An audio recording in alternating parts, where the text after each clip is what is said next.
Police, राजनीति और समाज तीनों को आईना दिखा दिया। इलाहाबाद हाईकोर्ट ने एक डैमिंग रिमार्क में पूछा कि आखिर किस वजह से उत्तर प्रदेश में बिना वजह काउ स्लॉटर एक्ट और prevention of cruelty to animals act का मिसयूज हो रहा है। अभी कोई रूटीन कमेंट नहीं था व्यूअर्स। बेंच ने ये भी कहा कि ऐसे फ्रिवलस एफआईआर्स ने न सिर्फ जुडिशरी का टाइम वेस्ट किया है बल्कि इनोसेंट लोगों का जीना हराम कर दिया है। तो क्या उत्तर प्रदेश की सरकार और उनके सीएम योगी आदित्यनाथ ट्रबल में है? चलिए इस वीडियो में देखते हैं। ये केस एक राहुल यादव नाम के व्यक्ति से जुड़ा था जिसके अगेंस्ट प्रतापगढ़ डिस्ट्रिक्ट में 3 जनवरी को एफआईआर फाइल हुई थी। एलिगेशन कि वो 9 काव्स ट्रांसपोर्ट कर रहे थे और उनका स्लॉटर करने वाले थे, लेकिन जब पुलिस ने गाड़ी चेक की तो सभी काव्स जिंदा मिले। मतलब जहां जिंदगी मौजूद थी वहां भी गौ हत्या का इल्जाम चिपका दिया गया। कोर्ट ने इस पर तुरंत बोला कि ट्रांसपोर्टेशन कोई क्राइम नहीं है और एफआईआर की ऑथेंटिसिटी पर सीरियस डाउट उठाया। जस्टिस अवधेश कुमार चौधरी और जस्टिस अब्दुल मोइन की बेंच ने कहा कि the matter can not be treated to be so simple in as much as this court is deluged with such matters on the basis of first information reports being filed left and right by authorities and complainants under provisions of the act. Bench ने कहा कि ये कोई अकेला case नहीं है। ऐसे dozens नहीं हंड्रेड्स एफआईआर्स हर महीने फाइल हो रहे हैं जहां या तो एनिमल्स अलाइव मिलते हैं या कोई एविडेंस ही नहीं होता। कोर्ट ने रिमार्क किया कि ऐसे फ्रिवलस केसेस जुडिशरी और पुलिस दोनों का प्रेशियस टाइम वेस्ट कर रहे हैं। अब कोर्ट ने अपने ऑर्डर में एक कदम और आगे बढ़ते हुए यूपी के डायरेक्टर जनरल ऑफ पुलिस और प्रिंसिपल सेक्रेटरी होम से पूछा कि वो पर्सनल एफिडेविट्स फाइल करे और बताए कि ऐसे पुलिस पर्सनल के खिलाफ क्या एक्शन लिया जाना चाहिए जो बिना बेस के एफआईआर्स लॉन्च करते हैं, और अगर वो एक्सप्लेनेशन नहीं देते तो दोनों ऑफिशियल्स को पर्सनली कोर्ट के सामने हाजिर होना पड़ेगा। एक तरह से ये वेकअप कॉल था उन सब के लिए जो काउ प्रोटेक्शन के नाम पर लॉ को अपनी जेब में समझते हैं। कोर्ट ने अपने ऑब्जर्वेशन में लिखा कि the court is deluged with such matters wasting precious time of both police authorities as well as this court. साथ ही बेंच ने ये भी नोट किया कि इनोसेंट इंडिविजुअल्स अपना वैल्यूएबल टाइम एंड मनी खर्च करते हैं इन फेक केसेस से अपनी इज्जत बचाने के लिए। पर यहाँ सिर्फ लॉ मिसयूज की बात नहीं थी, एक और डेंजरस ट्रेंड पर भी कोर्ट ने उंगली रखी, विजिलेंटिज्म। बेंच ने कहा कि another connected aspect of the matter under the garbs of the act is vigilantism by various persons। उन्होंने एक रीसेंट केस का जिक्र किया जहां कुछ गौ रक्षक ने एक आदमी की कार रोकी और बाद में कार और आदमी दोनों गायब हो गए। Violence, lynching and vigilantism is the order of the day, court ने कहा। अब ये लाइन सीधा दिल छू जाने वाली थी क्योंकि आज के इंडिया में काउ एक सीक्रेट इमोशन से ज्यादा एक पॉलिटिकल ट्रिगर बन गई है। हर एक फेक एफआईआर, हर एक मॉब अटैक और हर एक वायरल वीडियो एक चीज रिपीट करता है कि लॉ एंड ऑर्डर सिस्टम अब काउ के नाम पे डिस्टॉर्ट हो रहा है। अब कोर्ट ने अपने ऑर्डर में सुप्रीम कोर्ट के 2018 के लैंडमार्क जजमेंट का भी जिक्र किया जिसमें मॉब वायलेंस और विजिलेंटिज्म के खिलाफ preventive, remedial and punitive measures बताए गए थे। उस गाइडलाइंस में क्लियर लिखा गया था कि mob vigilantism and mob violence are to be prevented by governments by taking strict action and by police instead of taking law and order into their own hand। पर लगता है ग्राउंड रियलिटी कुछ और ही कह रही है।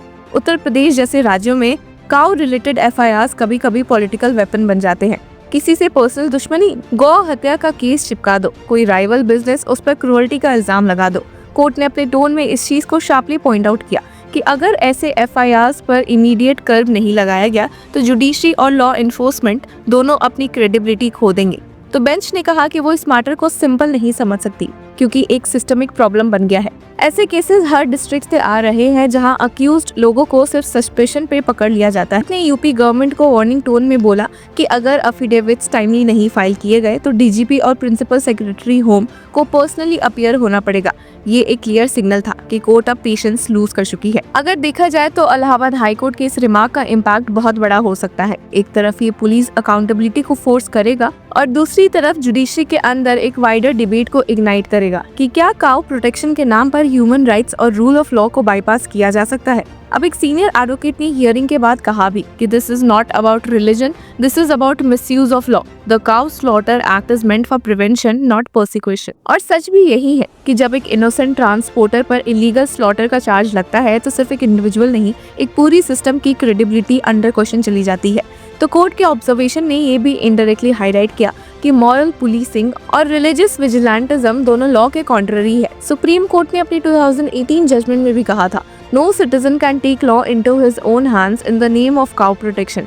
फिर भी ग्राउंड पर गौ रक्षकों का एक जस्टिफिकेशन बन गया है वायलेंस का। उत्तर प्रदेश जैसे स्टेट्स में इस टाइम एक अजीब कॉन्ट्रडिक्शन भी चल रही है। एक तरफ चीफ मिनिस्टर योगी आदित्यनाथ ने जीरो टॉलरेंस पॉलिसी की बात की है, तो दूसरी तरफ पुलिस की फाइल्ड एफआईआर्स उन्हीं प्रिंसिपल्स को कॉन्ट्राडिक्ट कर रही है। जब जुडिशरी ने इस पर डायरेक्ट क्वेश्चन पूछा तो सिस्टम का अनकंफर्टेबल साइलेंस सब कुछ कह गया।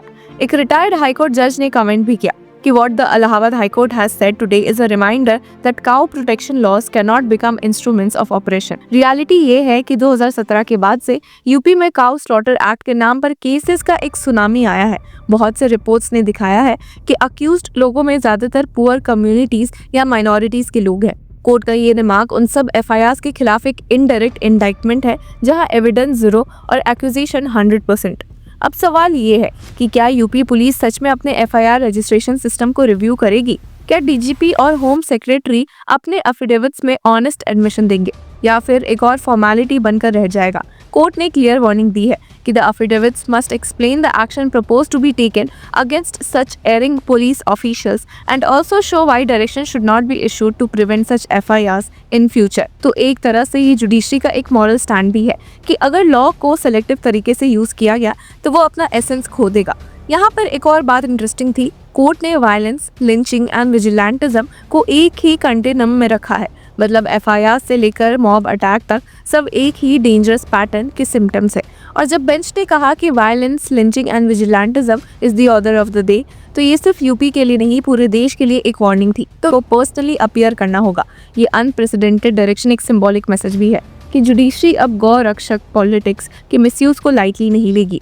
एक लीगल स्कॉलर ने कहा भी कि the Allahabad high court has drawn a line in the sand. Cow protection can not mean lawlessness. आज के पॉलिटिकल क्लाइमेट में जब काउ एक डिवाइसिव सिंबल बन गया है, तब ये जजमेंट एक कॉन्स्टिट्यूशनल सेनिटी का बीकन है। इसने एक बार फिर याद दिलाया कि इंडिया एक रूल ऑफ लॉ कंट्री है, रूल ऑफ इमोशन नहीं। और शायद इसीलिए ये हियरिंग सिर्फ एक अक्यूज्ड के रिलीफ का मैटर नहीं है, ये एक मैसेज था उन सबके लिए जो काउ के नाम पर कानून का शिकार बन रहे हैं। अब देखना ये होगा कि नवंबर 7 को क्या डीजीपी और प्रिंसिपल सेक्रेटरी सच में कुछ कॉन्क्रीट स्टेप्स बताते हैं या फिर जुडिशरी को और स्ट्रॉन्ग डायरेक्शंस देना पड़ेगा। पर एक बात तो क्लियर है, इलाहाबाद हाईकोर्ट ने एक बार फिर अपने नाम के साथ जस्टिस का असली मतलब जोड़ दिया है, फियरलेस क्वेश्चनिंग ऑफ पावर।